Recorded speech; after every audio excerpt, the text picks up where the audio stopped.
In much of Western Europe and America, seasonings mean salt and pepper. They're so strong a pairing that we even use them to describe people. Think of George Clooney and his trademark salt and pepper hair.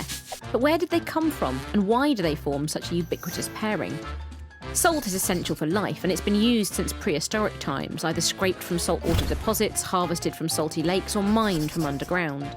It's one of the earliest food industries and one of the most important commodities in the world. It makes food taste better, but it's also vital for preservation, whether of meat or vegetables. Methods for producing and controlling it were developed by all the classic civilizations, most notably the Romans, who left their mark on modern-day language with their word for salt, sal. Roman soldiers received their salary, money to buy salt, and salads were vegetables and greens seasoned with salt. In the medieval period, salt was expensive and frequently controlled by the state. Huge ornate vessels for the table were made out of gold and silver, dominating dinner tables and indicating very clearly who was of high status. Sitting below the salt, i.e. not on the highest table, well, clearly you weren't exactly exalted.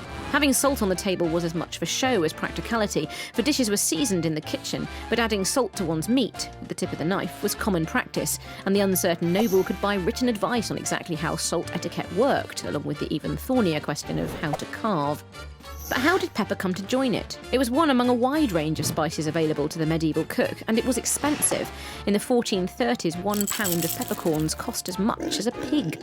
In the late 15th century, the Portuguese took control of Malabar in East India and started cultivating black pepper on a large scale.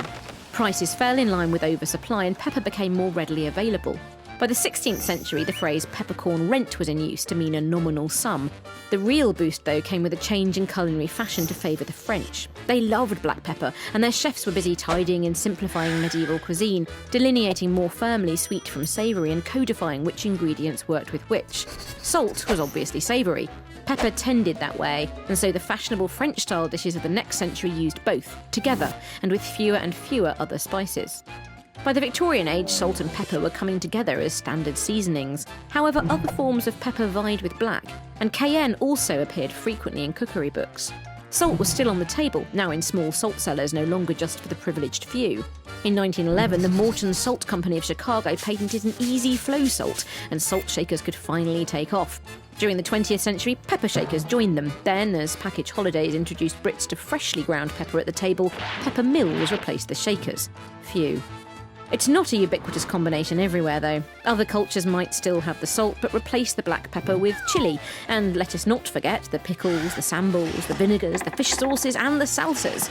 Can I make room on my table and have them all?